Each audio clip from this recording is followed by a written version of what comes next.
45 ദിവസം ബിഗ് ബോസിന്റെ കംപ്ലീറ്റ് ആയിരിക്കുകയാണ്. ഈ 45 ദിവസം കംപ്ലീറ്റ് ആവുന്ന സമയം വരെ ജിൻഡോ ആ വീട്ടിലെ ഒരു രാജാവായിരുന്നു.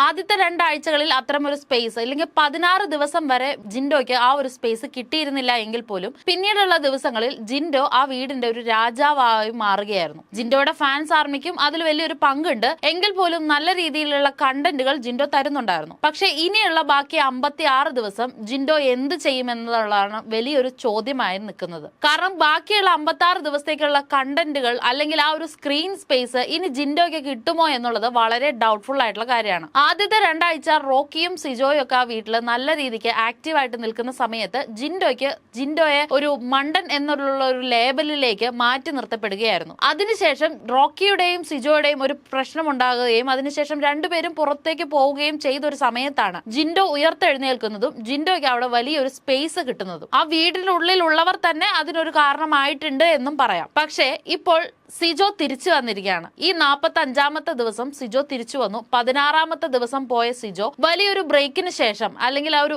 റെസ്റ്റും പീരീഡ് ഒക്കെ കഴിഞ്ഞതിന് ശേഷം വീണ്ടും തിരിച്ചു വീട്ടിലേക്ക് വന്നിരിക്കുകയാണ്. ഇനിയുള്ള ഓരോ ഡേയ്സും ജിൻഡോയെ സംബന്ധിച്ച് ക്രൂഷ്യൽ ആയിരിക്കാം. കാരണം ജിൻഡോ പ്ലാൻ ചെയ്ത് വെച്ചിരുന്ന ഒരു ഫുൾ ഗെയിം ഉണ്ട്. ഇന്നലത്തെ എപ്പിസോഡിൽ തന്നെ ജിൻഡോ പറഞ്ഞൊരു കാര്യമുണ്ട്, ഓരോ വീക്കിലേക്ക് ഓരോന്ന് പൊട്ടിക്കാൻ വേണ്ടി ഞാൻ മാറ്റി വച്ചിരിക്കുകയാണ് എന്നുള്ളത്. അതുപോലെ ജാസ്മിൻ അവിടെ പറഞ്ഞൊരു സ്റ്റേറ്റ്മെന്റ് ഉണ്ട്, ജിൻഡോ കപ്പ് കിട്ടുമെന്ന് പ്രതീക്ഷിച്ചിരിക്കുക.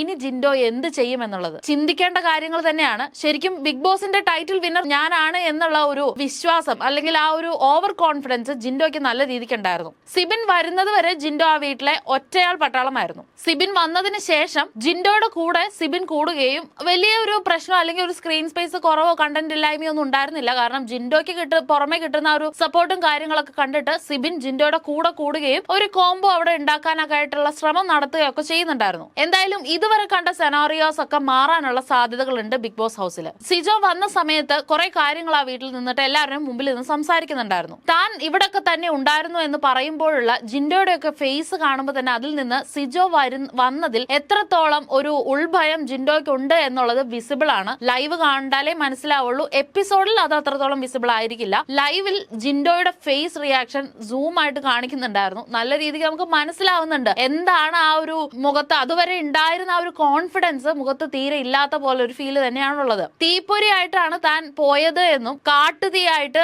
തിരിച്ചു വന്നു എന്നുള്ളതും ഇനി ഞാനത് കത്തിച്ച് പെരുപ്പിക്കുമെന്നൊക്കെ സിജോ പറയുന്നുണ്ട്. സിജോ നല്ല രീതിയിൽ കോൺഫിഡന്റോട് കൂടിയിട്ട് തന്നെയാണ് വന്നിരിക്കുന്നത്. കാരണം 3 ആഴ്ചയോളം റെസ്റ്റ് എടുത്ത സമയത്ത് പുറമേ നിന്നുകൊണ്ട് കളികൾ എന്താണെന്നുള്ളത് മനസ്സിലാക്കിയിട്ടുണ്ട് സിജോ. ബിഗ് ബോസ് സീസൺ 6ന്റെ എന്താണ് അവസ്ഥ എന്നുള്ളതും പുറമേയുള്ള സപ്പോർട്ടും കാര്യങ്ങളൊക്കെ സിജോ മനസ്സിലാക്കിയിട്ടുണ്ട്. അതുകൊണ്ട് തന്നെ സിജോയുടെ ആരാധകർ പ്രതീക്ഷിക്കുന്നതും ഒരു ബാങ് തന്നെയാണ്. നാക്കുകൊണ്ടും ബുദ്ധി കൊണ്ടുമാണ് ഈ കളി കളിക്കേണ്ടതെന്നും പേഴ്സണൽ വാല്യൂ കളയരുതെന്നൊക്കെ റിപ്പീറ്റ് ചെയ്ത് അല്ലെങ്കിൽ വീട്ടിൽ പുറമേ നിന്ന് പഠിച്ചു കൊണ്ടുവന്ന കാര്യങ്ങൾ ആപ്ലിക്കബിൾ ചെയ്യുമ്പോൾ അത് എത്രത്തോളം പോസിബിൾ ആകും എന്നൊക്കെയുള്ള കാര്യങ്ങൾ ഇങ്ങനെ സിജോ പറയുന്ന സമയത്ത് ആ വീട്ടിലെ പലരുടെയും ഫേഷ്യൽ എക്സ്പ്രഷൻസ് ഡിഫറെന്റ് ആയിരുന്നു. ഒരു തരത്തിൽ സിജോ പല ക്ലൂകളും കൊടുക്കുകയായിരുന്നു. പേഴ്സണൽ വാല്യൂ കളയരുതെന്നൊക്കെ പറയുമ്പോൾ ജിൻഡോയ്ക്കിട്ടുള്ള ഒരു താങ്ങായിട്ടാണ് ഫീൽ ചെയ്യുന്നത്. അതുപോലെ പഠിച്ചു വന്ന കാര്യങ്ങൾ ആപ്ലിക്കബിൾ ചെയ്യാതെ ഇരിക്കാൻ ശ്രമിക്കുക എന്നൊക്കെ സിജോ പറയുന്നുണ്ട്. അതൊക്കെ ഈ പറഞ്ഞ പോലെ ജിൻഡോയ്ക്ക് കൊടുക്കുന്ന ഒരു സൂചകങ്ങൾ തന്നെയായിരുന്നു. അതുപോലെ സീക്രട്ട് റൂമിലായിരുന്നു താൻ എന്ന് സിജോ ആവർത്തിച്ച് പറയുന്നതിന്റെ റീസൺ ഞാൻ പുറത്തുപോയി കളി കണ്ടിട്ടല്ല വന്നത് എന്ന് കാണിക്കുകയായിരുന്നു. മേ ബി സീക്രട്ട് റൂമിലായിരിക്കാം, അതിനെപ്പറ്റി കൂടുതൽ അറിയില്ല. പക്ഷെ സോഷ്യൽ മീഡിയയിൽ വിഷുവിന്റെ സമയത്ത് സിജോയുടെ പേജിൽ വന്നിരുന്ന കുറച്ച് ഫോട്ടോസ് ഒക്കെ വൈറലായി പോകുന്നുണ്ട്. അതിനെപ്പറ്റിയുള്ള ഡിസ്കഷൻസ് ഒക്കെ നടക്കുന്നുണ്ട്. സീക്രട്ട് റൂമിലായിരുന്നു സിജോ എന്നാണ് സിജോ ആവർത്തിച്ച് പറയുന്നത്. അതിനുള്ള റീസൺ ജിൻഡോ പറഞ്ഞിരുന്നു. റസ്മിന്റെ കാര്യമൊക്കെ പറഞ്ഞപ്പോൾ റസ്മിൻ പുറത്തുപോയി കളി പഠിച്ച് വന്ന് കളിക്കുകയാണ് എന്ന് പറഞ്ഞിരുന്നു. ആ ഒരു ഇതും കൊണ്ട് തന്റെ അടുത്തേക്ക് വരണ്ട